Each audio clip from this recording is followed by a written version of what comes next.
Ahora con el caso Ollanta Humala. Es que el caso Ollanta Humala es simplemente, digamos, el reflejo de un problema más profundo, que es el acuerdo de colaboración eficaz y la manera como el equipo Lava Jato llevó a cabo la colaboración con la empresa Odebrecht. ¿Qué es lo que ha pasado? Cito rapidito, tú me vas marcando el tiempo, José, por favor. Queda poco. A ver, rápidamente. El 30 de junio del 2021, ojo, el diario La República, creo que es una nota de César Romero, decía: el juez anula las pruebas contra el expresidente Lula da Silva. ¿Ustedes qué recuerdan? Lula da Silva, ¿cómo ha sido elegido presidente? Porque todos los casos del equipo de tarea Curitiba, al que le reventaban cohetes, todos los casos, sobre todo los de Lula, fueron dejados de lado porque el Tribunal Supremo de Brasil dijo que ese MyWeb y Drausis, de donde sacaron la información, no se había respetado la cadena de custodia y aunque no podía probar que se habían manipulado, no tenían la certeza de que no hayan sido informaciones sembradas. Eso se sumó a que el juez héroe, cualquier parecido con la realidad peruana es pura coincidencia, con fiscales, el juez héroe Sergio Moro, además de que fue ministro de Justicia de Bolsonaro, se le encontró chats en el cual hablaba con los fiscales, ¿ok?, respecto de sentenciar a Lula, es decir, no era qué voy a encontrar y qué voy a sentenciar, sino planeaba, tramaba algo que es ilegal, ponerse de acuerdo para finalmente buscar sentenciar a Lula da Silva.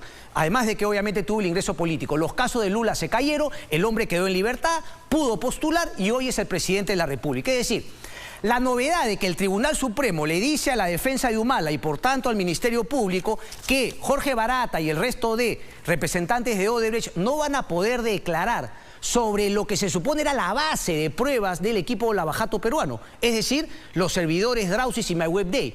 Ese temor, ese riesgo, lo conocían desde el 2021. No debería sorprender a nadie. Y la pregunta más bien es, ¿qué habría hecho el equipo Lava Jato para tratar de minimizar el riesgo que ahora queda claro tiene respecto del caso de Ollanta Humala, pero que se podría extrapolar a todos los demás casos de Lava Jato? Keiko Fujimori, el caso Cócteles. El de Alejandro Toledo me parece que es más complicado porque es el más contundente y además cuenta también con la declaración de Joseph Maiman, que declaró finalmente antes de morir. Pero, digamos, ¿cómo cambia ahora la situación de el caso Lava Jato con el caso Ollanta Humala en particular y luego respecto de los otros casos por esta decisión del Tribunal Supremo brasilero? Se lo preguntamos a nuestra invitada Romy Chan, quien nos acompaña justamente esta noche vía Zoom. Romy Chan, muy buenas noches, gracias por estar con nosotros.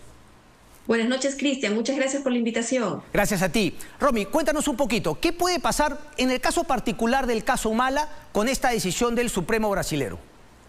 Bueno, definitivamente se complica la situación para la Fiscalía, ¿no? Porque lo que en realidad están diciendo es que si bien hay una medida cautelar, no es una decisión definitiva, pero lo cierto es que de momento el Ministerio Público ya no puede utilizar en juicio ninguna declaración vinculada con los servidores que hayan dado Barata y, bueno, compañía, ¿no? Y que tampoco pueden ser leídas en el juicio sus declaraciones, con lo cual todas las pruebas en las cuales sustenten su caso tienen que estar alejadas a la información que se obtuvo vinculada a los codinomes y todo esto.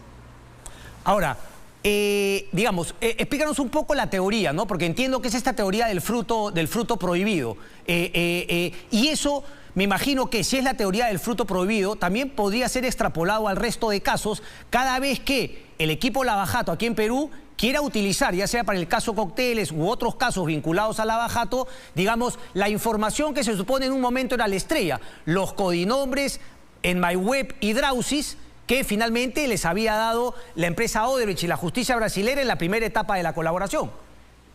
Sí, por supuesto. O sea, lo que pasa en el caso Humala se va a reproducir en los otros casos, ¿no? Y un poco lo que se está diciendo aquí es que la forma en la que se obtuvo la información de estos dos servidores no había respetado ciertas reglas que son propias de un debido procedimiento. O sea, que no habían sido debidamente custodiadas y que por tanto podrían haber sido manipuladas, alteradas, ¿no? Y eso, por supuesto, ya no podía servir en un juicio como una prueba válida. Eso es básicamente lo que se ha dicho, ¿no? Ahora, ¿qué dice o qué he escuchado, he leído por ahí ha salido un poco a la luz y que probablemente sea lo que esgrime el Ministerio Público, ¿no? Para defenderse. Que cuando... Tal cual. Claro. No, sí, es que yo también lo he visto porque me llama la atención. Claro, se dice que finalmente, y aquí hago una pausa, Romy, perdón que te interrumpa, que en este caso parece que les prohíben hablar. Pero, corrígeme si me equivoco, te hago una prueba así entre paréntesis. ¿No crees que el Ministerio Público les debería otorgar la posibilidad de hacer una conferencia de prensa? Es decir, no ir como ha sido antes con los medios amigos que le revientan cohetes, sino efectivamente el Ministerio Público, en vez de filtrar, que haga una conferencia de prensa y que respondan los fiscales Lavajato a esta situación. Sí, yo creo que sí, Cristian. Lo que normalmente se hace en estos casos, porque hay que recordar que el Ministerio Público es una entidad jerárquica, ¿no?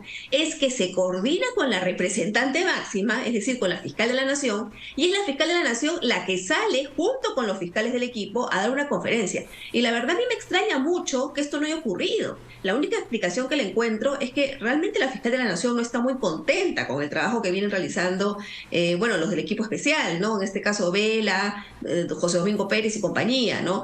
Porque, bueno, no se han obtenido los resultados que se quisieran, ¿no? Pero sí creo que es momento ya de que se tome una decisión a nivel institucional y se vea, pues, si se va a continuar o no con estas personas. Y, bueno, si van a continuar, creo que sí tendría que dar una explicación a esto tan grave que ha pasado y que, como muy bien señalas, puede afectar a todos los casos vinculados al tema de los codinomes. Romy, pero ¿tú no crees que más bien, claro, si es que se le saca, va a quedar en el ambiente lo que todavía buena parte de, digamos, de la prensa recoge, digamos, en un pago, si se quiere, una retribución a la filtración respecto de que han sido maltratados por una pelea interna, etcétera? Es decir, yo no sé si lo ideal sería sacarlos, sino justamente permitirles y cuestionarlos respecto de qué medidas piensan tomar para corregir lo que parece ser un rumbo equivocado en este caso. Mira, yo realmente no sé si puede haber alguna medida para corregir, porque tienes que recordar también que en el proceso penal hay etapas y hay algo que se llama la preclusión. ¿Qué significa la preclusión? Que tú tienes un momento para presentar las pruebas. Pero cuando ya pasa ese momento, cuando pasa el tema de la acusación, ya yo no puedo seguir agregando pruebas. Ya la fiscalía no puede decir, ay, me olvidé de estas 5 pruebas más. Ah, como se me ha caído esta, voy a presentar estas otras 2 pruebas. Sí. Ya no se puede hacer eso. Correcto. Entonces ya no hay opción ahí. Bueno, quizá más razón por eso, ¿no? O sea, es decir, si hay la etapa de preclusión, ya presentaron en muchos casos, ya han iniciado juicio oral y en otros están en control de acusación, pues el cambio de fiscal me parece que incluso sería injusto para el nuevo fiscal que asuma, porque va a tener únicamente las armas que los fiscales Domingo Pérez y Vela Barba, fundamentalmente, les han dejado a ellos para luchar. Pero la verdad, Cristian, el tema también hay que verlo desde un punto de vista de economía procesal y práctico, tomando en cuenta la cantidad de problemas que tenemos en el Perú. No solamente son esos, ¿no? Hay que ponerle ya un filtro y enfocarse realmente en las cosas que importan. De repente habrán 2 casos que perderemos. Bueno, ni modo, pues, o sea, ya no se puede hacer mayor cosa. Pero hay otros tantos que todavía siguen en trámite.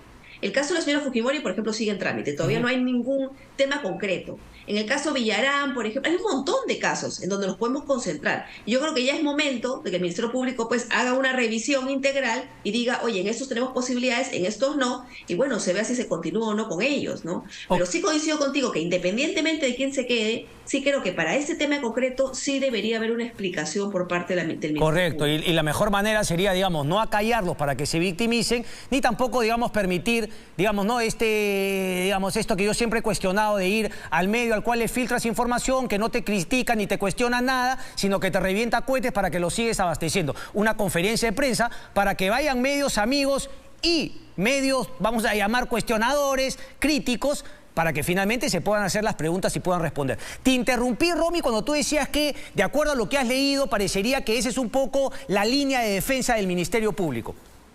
Sí, lo que parece que se va a decir es que estas pruebas no fueron obtenidas de Brasil, sino que fueron obtenidas a través de una cooperación con Suiza. Sin embargo, y que claro, por eso es que no habría ninguna nulidad respecto del uso de todos los codinomes y de toda la información que se obtuvo de estos servidores. Sin embargo, Cristian, hay un tema que habría que revisar, ¿no? El problema con las declaraciones de quienes corroborarían lo que estaba en los servidores, que serían Barata y compañía, es que necesitan hacerlo con autorización de un juez en Brasil. Y claro, si Brasil no considera que esas pruebas son válidas, por más que Suiza nos las haya entregado, no van a permitir esas declaraciones.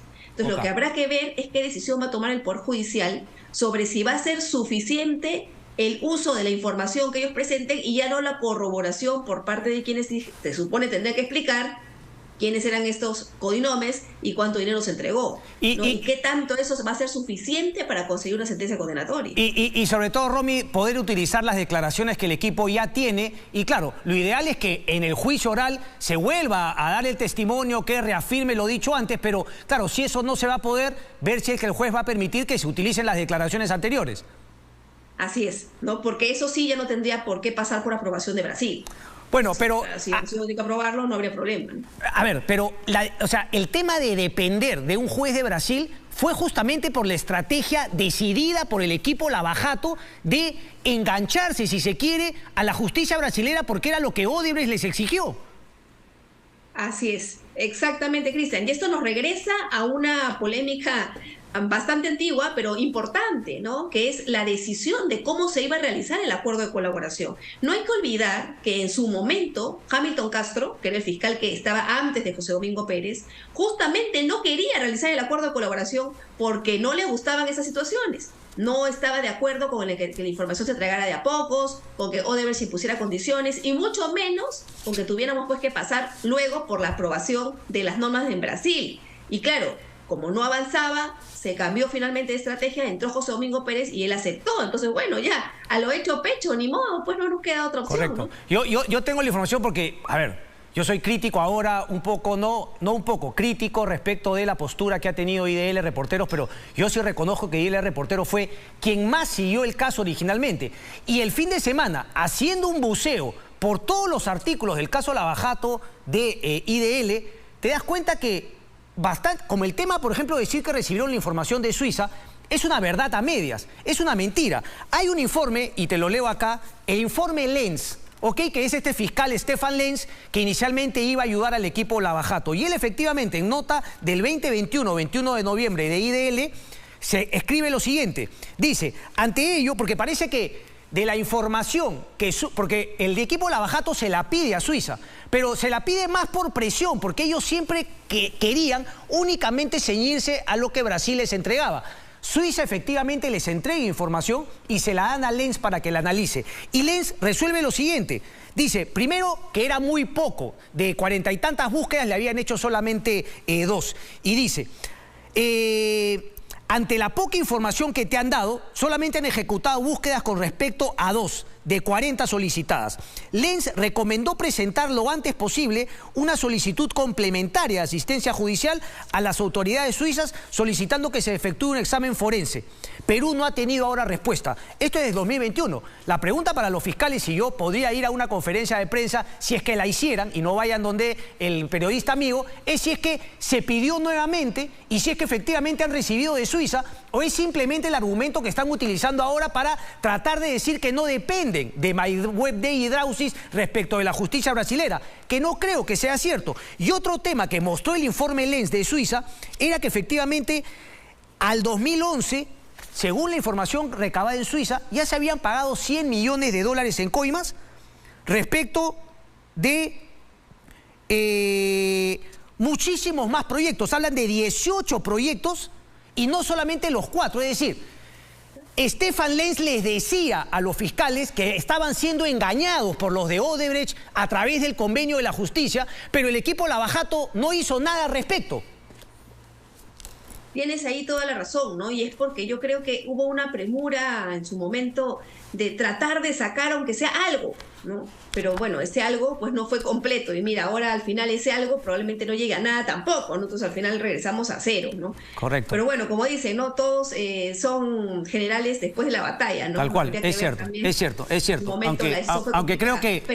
Aunque creo que contigo hemos hecho estas críticas desde el comienzo, o sea, no fue después de la batalla, sino antes y durante la batalla que se hacían estas recomendaciones, pero claro, en esa época si ibas en contra de la corriente, eras corrupto, no abogado de Odebrecht, etcétera, etcétera. Tengo una pregunta, un par de preguntas finales, Romy, cortitas, porque claro, en este momento se está planteando como que el malo de la película es el Tribunal Federal, pero en una nota de Convoca este fin de semana dice, ¿no? esto podría afectar de manera definitiva una parte medular de los interrogatorios, la confirmación de los desembolsos.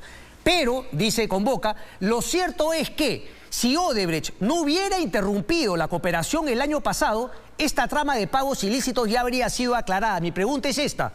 Perfecto, ahí está ponchado. Mi pregunta es esta, Romy. O sea, me parece un poquito ingenuo caer en el juego de que el malo de la película es el Tribunal Federal, cuando claramente Odebrecht ha engañado al equipo Lavajato y tampoco ha tenido una colaboración real para con los fiscales Lavajato.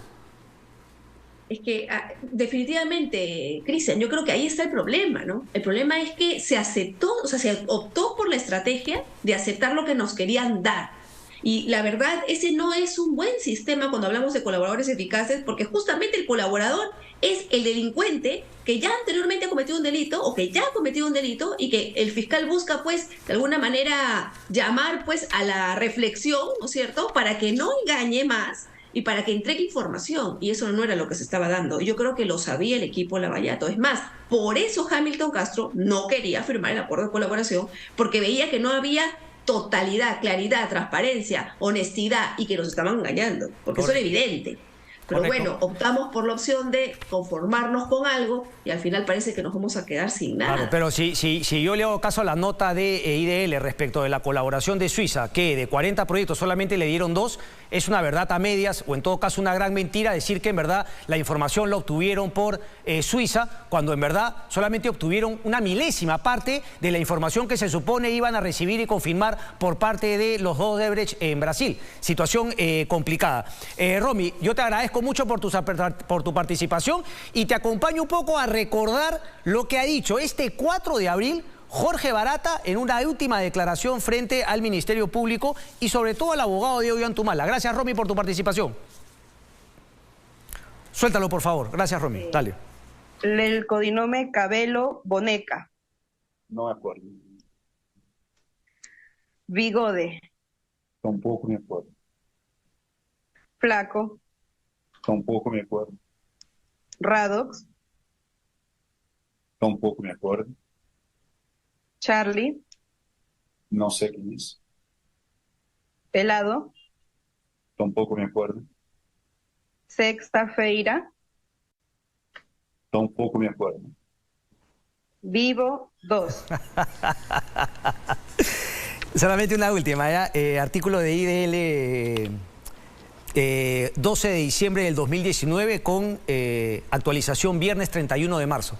Viernes 31 de marzo del 2023. Es decir, 4 días después fue esta audiencia. ¿Y cómo terminaba el artículo de IDL? Decía, así se entra, después de reventar cohetes, etcétera, no, vamos a ponerlo ya, un exceso de entusiasmo, en buena onda, ¿ok? Y el párrafo final es, así se entra desde ahora a la última etapa. Un título apropiado, ya no hay excusas y menos amnesias.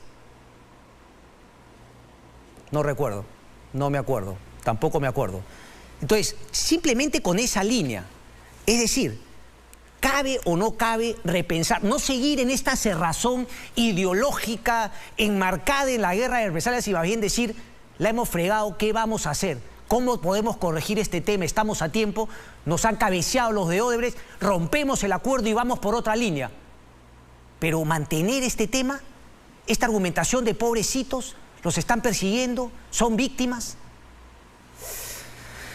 Situación complicada, situación complicada.